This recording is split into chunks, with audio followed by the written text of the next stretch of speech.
Today I'm going to read Bad Princess Chapter 1, Part 3. And, yeah. No! The history behind the story, Greek hits and myths. Though the princesses have been around for as long as there have been monarchies, chances are girls way back when didn't yearn to be pretty and pink like they do today. One possible reason, old-time tales of princesses usually didn't end happily.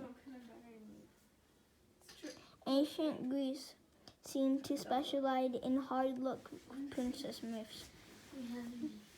For example, Princess Danae, a princess of the Greek city of Argos, was walled up in a tower just like Rapunzel.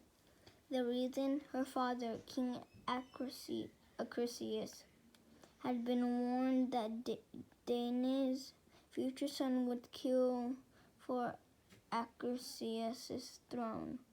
This was only the beginning of the princess's adventures. Thanks to the divine intervention of the god Zeus, who found love with her, Danae gave birth to a healthy boy, Perseus, instead of sending his grandson a gift. King Daddy locked Danae and baby Perseus inside a wooden chest and threw them into the sea. Danae and Perseus survived against the odds to fulfill the prophecy. Proof you can't outsmart destiny. In another Greek myth, Princess Ariadne was abandoned on an island by her boyfriend, Theseus, after rescuing him from a labyrinth inhabited by the Minotaur, half-man / half-bull monster. Though Dionysus, the god of wine and good times, eventually fell in love with Ariadne, the princess never recovered from Theseus' betrayal. If that wasn't bad enough, some claim that later Perseus, remember him, killed Ariadne in battle after he became king.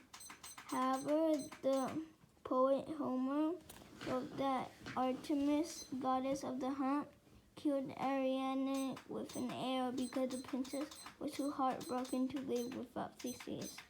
Lesson learned by the girls of ancient Greece. Princesshood leads to imprisonment, abandonment, and worst of all, seasickness.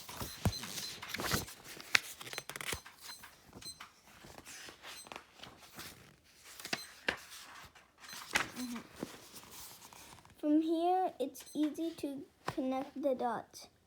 Rudolph probably heard those wild stories about Hodiana's beauty. This caused him to fall hard for her royal majesty. He composed songs in her honor.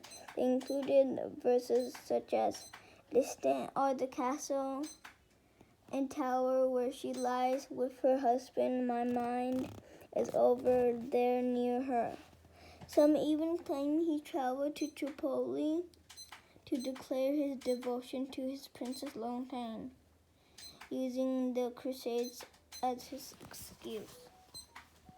After all this drama, did the troubadour and the princess who inspired his music live happily ever after? Did they even meet? Rudolph's biographer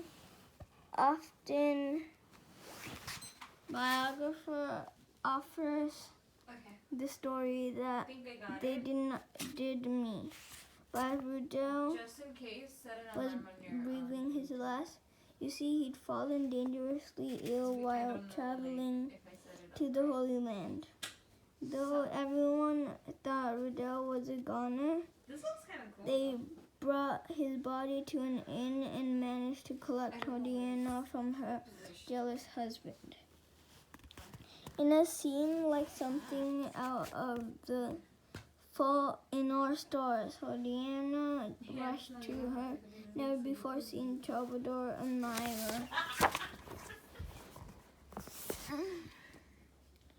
and took him in her arms, and he knew she was the Countess, and recovered consciousness and praised God and thanked him for having let him live to see her. And so he died in his lady's arms. Is the time right? Most conclude the story is fanciful at best, but it's a good one. History states that Diana ruled in Raymond's stead when he was killed in battle. The crown was passed to her son, Raymond III, If you need to snooze for a bit, just press when he came of age.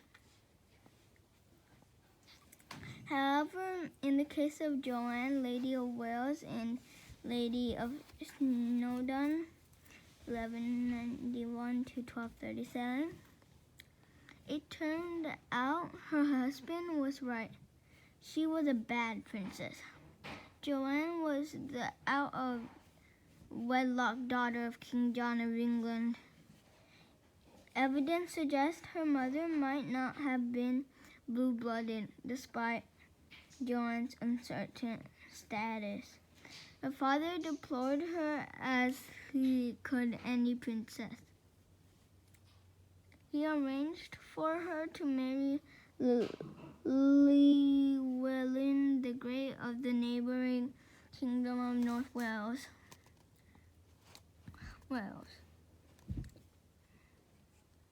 For the first 25 years of their marriage, all seemed well. For the first 25 years, Joanne gave birth to an heir and did all the good royal wife stuff.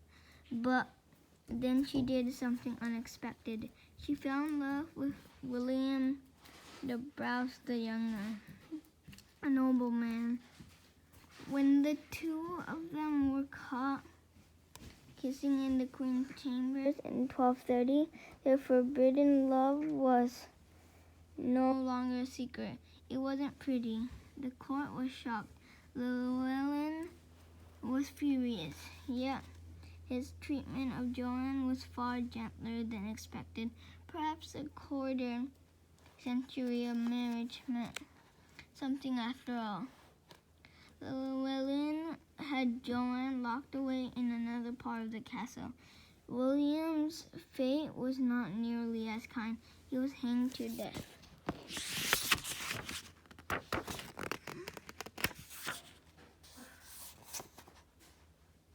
Frog Princess or Vatican Princess. Well, that's where I'm going to leave off. Bye, guys.